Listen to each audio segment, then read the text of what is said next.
warahmatullahi wabarakatuh. Alhamdulillahirabbil alamin. Wa bihi nasta'in ala umuri dunya waddin. Sayyidina wa maulana Muhammadin wa ala alihi wa sahbihi wa barik wa sallim ajma'in. Asyhadu an la ilaha illallah wa asyhadu anna Muhammadan abduhu wa rasuluh. Allahumma sholli ala sayyidina Muhammad wa ala ali sayyidina Muhammad. Rabbi shrah li sadri wa yassir li amri wahlul 'uqdatam min lisani yafqahu qawli, amma ba'd. Alhamdulillah kita dapat bertatap muka kembali di dalam kesempatan yang berbahagia ini di channel YouTube Alif Manul Hakim Empil. Pertama-tama kita panjatkan puji dan syukur kehadirat Allah Subhanahu wa taala atas segala nikmat, karunia dan inayahnya, terutama nikmat iman dan Islam yang kita peroleh sampai hari ini, serta juga nikmat kesehatan dan kebahagiaan, serta semoga sholawat dan salam selalu tercurahkan kepada junjungan kita Rasulullah Muhammad Sallallahu Alaihi Wasallam, dan semoga kita semua mendapatkan syafaat beliau fid din wa dunya hatal akhirah. Allahumma amin. Para mahasiswa saya, terutama di prodi psikologi Fakultas Ilmu Sosial Budaya, dalam mata kuliah mengantar filsafat ilmu dan logika, serta mahasiswa-mahasiswi saya lain di prodi-prodi lain yang juga mengikuti dan mengakses video pembelajaran ini. Pada kesempatan kali ini saya ingin berbagi tentang tema sejarah perkembangan ilmu. Penting bagi kita untuk memahami sejarah perkembangan ilmu pengetahuan, karena sejarah tentang masa lalu kita kemudian akan membentuk masa kini kita, dan tentu akan memproyeksikan masa depan kita seperti apa. Itulah gunanya kita belajar sejarah sebetulnya, untuk sebuah constructive outlook over the past, ya. Bagaimana kita melihat masa lalu kita untuk masa kini dan juga memproyeksikan masa depan kita. Kita akan mulai dari pengertian ilmu terlebih dahulu, ya. Ilmu itu mengacu pada tiga hal. Yang pertama, ilmu pengetahuan sebagai produknya. Ilmu pengetahuan telah diakui kebenarannya oleh masyarakat ilmuwan ketika sudah menjadi sebuah produk. Kemudian ilmu pengetahuan sebagai sebuah proses. Kegiatan keilmuan itu dilakukan demi penemuan dan pemahaman dunia alami sebagaimana adanya. Kemudian ilmu pengetahuan sebagai masyarakat, yaitu di mana dunia interaksi, pergaulan yang perilakunya itu diatur 4 ketentuan. Yang pertama universalisme, komunalisme, kemudian tanpa pamrih, dan skeptisisme yang teratur. Jadi ada keraguan yang memang teratur dan didesain oleh lingkungan dan oleh komunitas secara teratur. Ini diteoretisasikan, disampaikan oleh Profesor Dr. Daud Yusuf, ya, salah seorang mantan Menteri Pendidikan dan Kebudayaan kita. Nah, kemarin saya sudah menyampaikan ciri-ciri ilmu pengetahuan yang minimal memiliki 4 hal, yaitu berobjek, bermetode, sistematis, dan universal. Ada tambahan lain yang bisa kita masukkan ke dalam ciri-ciri ilmu pengetahuan. Yang pertama, disinterestedness, seperti itu. Apa artinya? Ya, harus bebas kepentingan sebetulnya, ya. Kemudian verifikatif, dapat diverifikasi, kemudian punya progresivitas, ya, dalam arti selalu berorientasi kepada progresivitas dan kemajuan. Kemudian membangun nalar dan sikap kritis. Kemudian yang berikutnya adalah implementatif dan aplikatif.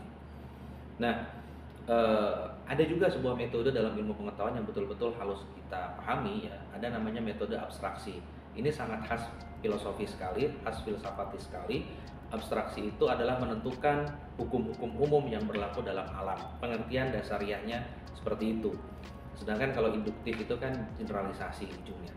Nah, abstraksi itu pada dasarnya adalah bagaimana kita mencoba untuk menjelaskan, menyampaikan sesuatu secara umum, secara general, untuk membahasakan hal yang terlampau kompleks atau panjang. Contoh misalnya ketika Anda membuat penelitian, Anda menyusun skripsi, atau kemudian besok Anda menyusun tesis dan disertasi, itu mesti ada di bagian awal, di jurnal, bahkan ketika Anda menulis itu ada abstrak.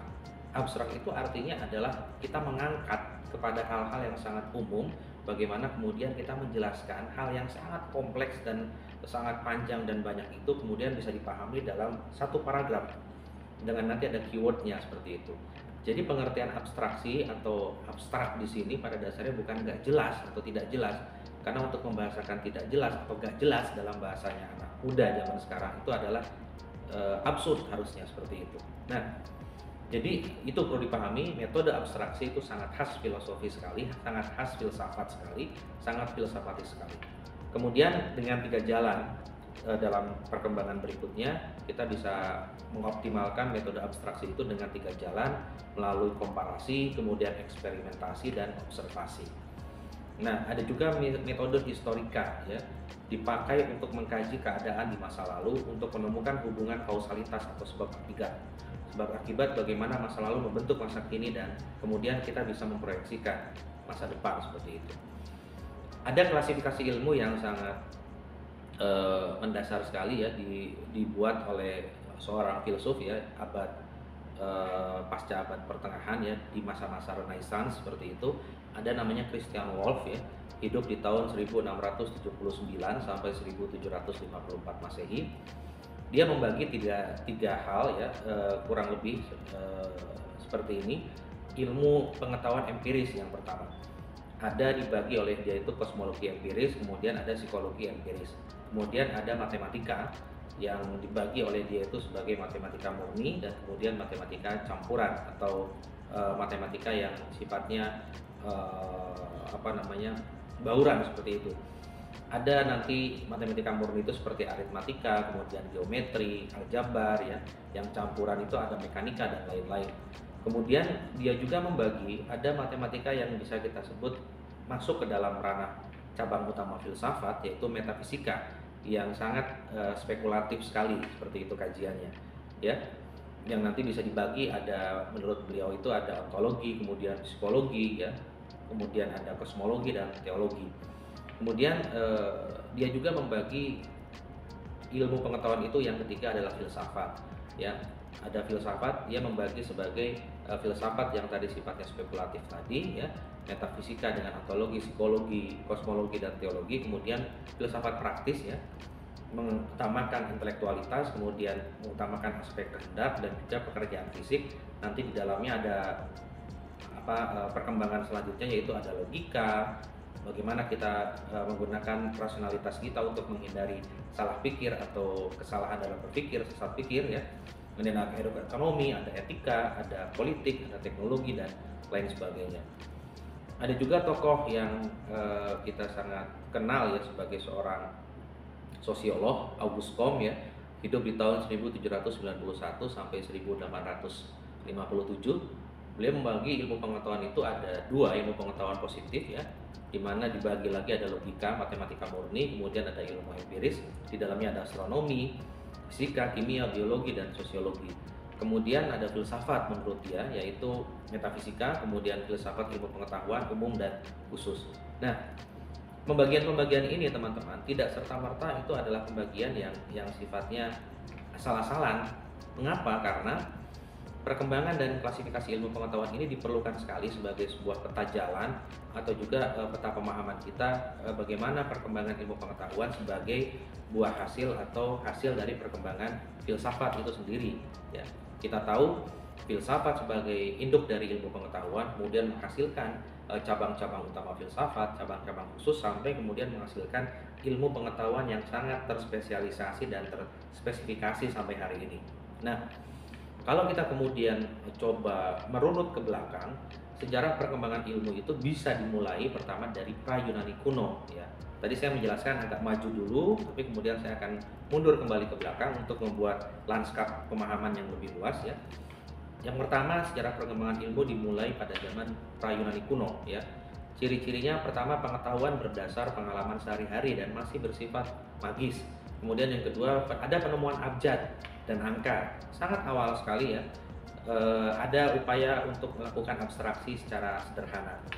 Kemudian yang ketiga, cirinya mulai ditemukan budaya menulis ya, ada berhitung, ada kemudian kalender ya, dan kemudian ini merupakan hasil dari sintesa hasil abstraksi. Kemudian ada juga pikiran-pikiran atau pemikiran yang sangat kosmologis sekali, yaitu meramal kejadian alam ya, misalnya gerhana bulan, matahari, bagaimana pasang surut air laut, itu sudah mulai dikaji dan diramal dalam konteks kosmologi seperti itu ya. Kemudian yang kedua, zaman Yunani kuno ya. Zaman Yunani kuno itu cirinya sudah ada kebebasan berpikir Ini di sini zamannya Aristoteles ya, dengan gurunya Plato dan juga gurunya lagi adalah Socrates seperti itu. Kebebasan berpikir ini sudah mulai agak menjauh atau mungkin sudah memberikan garis demarkasi, garis batas yang jelas dengan mitologi. Jadi ada pemikiran yang sudah mulai anti mitologi. Ya, jadi mitologi itu adalah sebuah pseudo ilmiah kata zaman ini ya. Kemudian mulai membangun sikap kritis yang dimulai dari Socrates seperti itu kan, kemudian diturunkan kepada Plato, Aristoteles dan sebagainya. Kemudian yang ketiga itu zaman pertengahan atau Middle Age seperti itu ya, yang kita kenal juga sebagai the Dark Middle Age karena abad pertengahan yang gelap yang itu menghinggapi Barat seperti itu. Di sana muncul pemikiran ilmuwan dan juga teolog ya. Jadi ilmu pengetahuan itu memang digunakan untuk menghamba atau kemudian membenarkan dan menjadi pengikut utama dari apa kata gereja. Makanya seringkali disebut ancilla theologia seperti itu kan, bahwa teologi itu adalah yang harus sangat diikuti, apa kata gereja itu kemudian harus ilmu pengetahuan mengikuti, tidak boleh bertentangan dengan apa kata gereja seperti itu ya. Jadi ancilla theologia itu adalah abdi ilmu ya, bahwa ilmu pengetahuan itu menjadi yang pertama harus diutamakan, tapi kemudian cenderung mengabdi kepada kepentingan gereja. Sementara itu di sisi lain ketika di Barat sedang mengalami zaman kegelapan atau the Dark Middle Age itu, di dunia Timur ya, terutama di dunia Islam, ilmu pengetahuan maju pesat ya.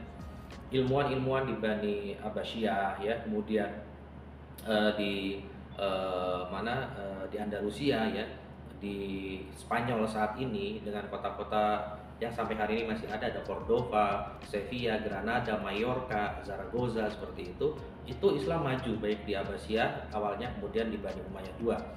Ya, itu kemudian kalau kita coba buat periodisasi tahun ya, kira-kira 8 abad sebelum Galileo dan Kopernikus itu muncul, Islam sudah maju ya, dengan ada Al-Khwarizmi, ada Ibnu Hazm, ada Ibnu Al-Haytham ya, ada Ibnu Rushd, Ibnu Sina dan sebagainya. Kemudian di Persia sana itu ada fakultas kedokteran yang sangat terkenal di Dulisapur namanya ya, di abad ke-8. Kemudian terjadi upaya untuk menerjemahkan secara besar-besaran dan masif ya karya-karya filsafat Yunani ya dan kebudayaan Helenistik ya, yang itu dilakukan oleh Khalifah Al-Ma'mun di Abbasiyah sana ya, dikenal sebagai House of Wisdom Al-Ma'mun seperti itu. Nah, banyak sekali sumbangan sarjana Islam dalam periode ini untuk kepentingan ilmu pengetahuan ke depannya. Pertama jelas penerjemahan pemikiran Yunani dan kebudayaan Helenistik. Kemudian ada pengembangan sangat luar biasa dari ilmu kedokteran, farmakologi, astronomi, kimia, ilmu geometri bumi dan juga ilmu tumbuh-tumbuhan. Serta kemudian ada penemuan sistem desimal dan aljabar. Nah, zaman keemasan Islam ya, di zaman Abbasiyah ini tentu jelas ada faktor yang mendukungnya. Pertama, faktor yang mendukungnya jelas adalah universalisme seperti itu. Yang kedua, toleransi yang sangat tinggi pada perbedaan, pada ilmu pengetahuan, pada kemajuan ya, pada cara berpikir yang terbuka dan juga kemudian saling argumentatif seperti itu. Kemudian ada juga international character of the market seperti itu. Jadi halayak pasar itu memang sangat-sangat terbangun karakter intelektualitasnya karena kekhalifahan ya, pemimpin saat itu memang membuka ruang pengetahuan dan pendidikan untuk betul-betul jadi maju. Dan harus dicatat bahwa ketika Islam maju sebetulnya baik di Abbasiyah maupun di Umayyah II misalnya, itu maju karena fondasi filsafatnya sangat kuat. Kebiasaan untuk menggunakan akal pikiran secara optimal itu menjadi hal yang sangat standar dilakukan, dan kemudian segala hal itu harus berorientasi pada pengembangan ilmu dan upaya mempermudah kehidupan manusia. Jadi respect for science and scientist itu luar biasa, penghargaan terhadap sains dan juga para ilmuwan itu luar biasa. Tidak ada pembeda antara filosof dengan ilmuwan, karena seorang filsuf tertentu mungkin juga dia adalah seorang ilmuwan kayak Ibnu Sina. Ya, Ibnu Sina itu kan ahli kedokteran, tapi juga dia seorang filsuf dan juga ahli fikih. Ibnu Rushd dia seorang filsuf dan juga pakar ilmu sosial, dan juga dia membuat kitab Bidayatul Mujtahid. Ibnu Sina itu punya kitab Qanun At-Tib yang menjadi rujukan luar biasa di Eropa dan di Barat saat ini, sampai hari ini bahkan kitabnya itu Qanun At-Tib itu di Harvard University aslinya. Nah, jadi di Islamic nature of both the ends and means of science seperti itu, jadi betul-betul terjadi gitu, di semua level dan di semua khalayak, ilmu itu menjadi satu hal yang dibutuhkan, bahkan diharuskan untuk selalu berkembang. Nah, itu yang membuat Islam sangat maju, terutama diawali dari tadi penerjemahan pemikiran-pemikiran Yunani dan kebudayaan Helenistik. Dan di Golden Age of Islam ini ditandai oleh kemajuan terutama di bidang matematika dengan munculnya sistem desimal tadi yang dilakukan oleh Al-Khwarizmi ya. Yang kalau kita ingat matematika itu kan ada trigonometri ya, kemudian ada Musa Ibnu Sakir ya tentang hukum mekanika dan juga problem stabilitas, ada Ibnu Al-Haytham ya tentang hukum cahaya, ada Jabir bin Hayyan Al-Kufi ya tentang eksplorasi metalik ya, ditemukan bahan-bahan metal dan sebagainya di dekat Damaskus di Syria saat ini. Kemudian ada Ar-Razi ya, direktur rumah sakit ya di Teheran dan rumah sakit Baghdad di Irak. Dia menulis buku tentang banyak hal tentang farmakologi ya dan sebagainya. Ada Ali Ibnu Abbas ya, tentang teori dan praktek medis seperti apa. Dan yang paling terkenal itu Ibnu Sina atau Barat mengenalnya sebagai Avicenna dengan bukunya Qanun At-Tib itu jadi referensi kedokteran di universitas Eropa hingga sekarang. Nah, ini menunjukkan bahwa kemudian luar biasa perkembangan dalam dunia Islam yang dilandasi dengan fondasi filsafat. Jadi filsafat sebagai mothers of sciences, kemudian sebagai induk dari segala macam ilmu pengetahuan, dia betul-betul menjadi fondasi dan memajukan ilmu seperti itu. Dan juga mempermudah kehidupan manusia, membantu kehidupan manusia. Ada juga bidang geografi dan perjalanan misalnya kan terkait perpindahan manusia dari satu tempat ke tempat lain, itu kemudian dibangun sistem jarum magnetik untuk navigasi, kompas.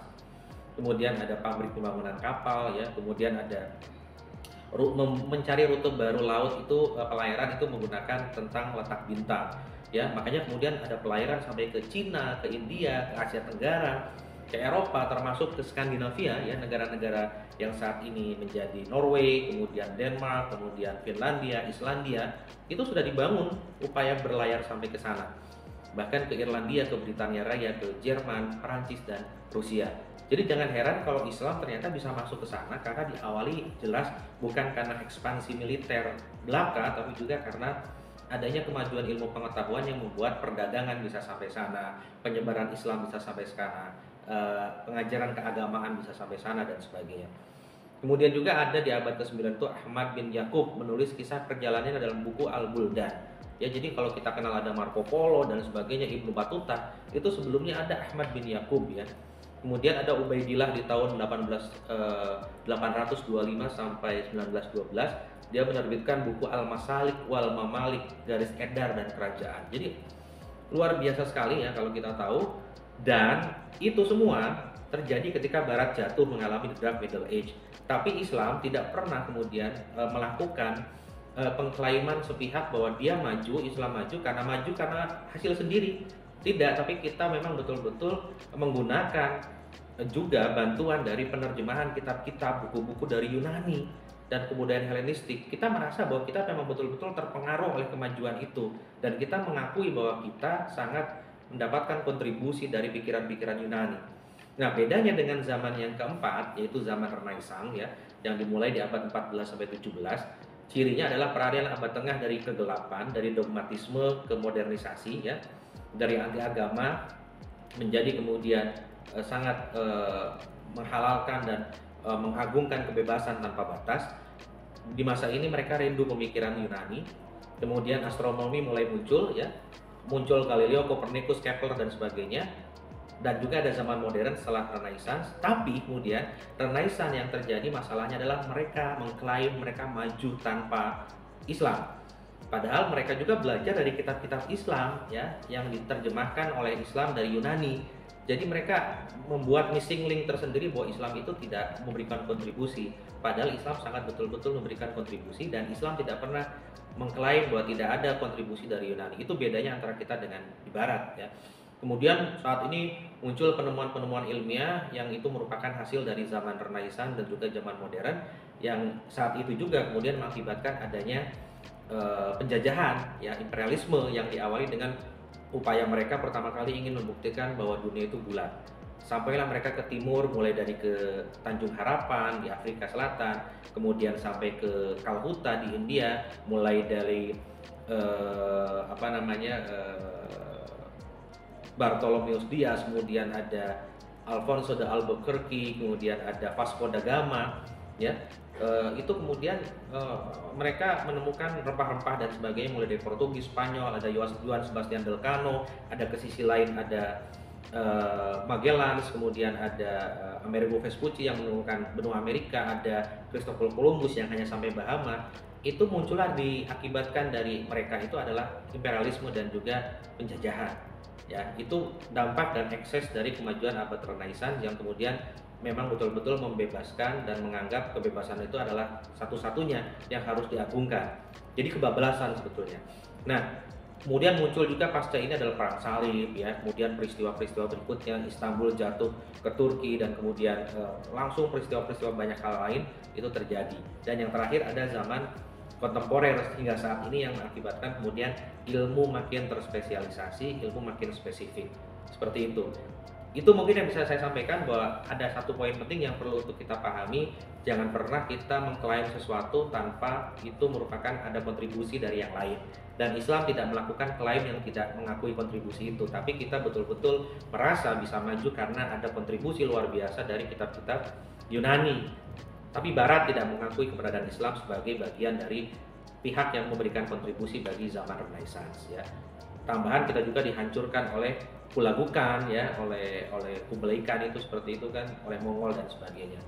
Semoga kita bisa mengambil makna positif dari kemajuan ilmu pengetahuan dan sejarah perkembangan ilmu ini. Kurang lebihnya mohon dimaafkan. Terima kasih. Assalamualaikum warahmatullahi wabarakatuh.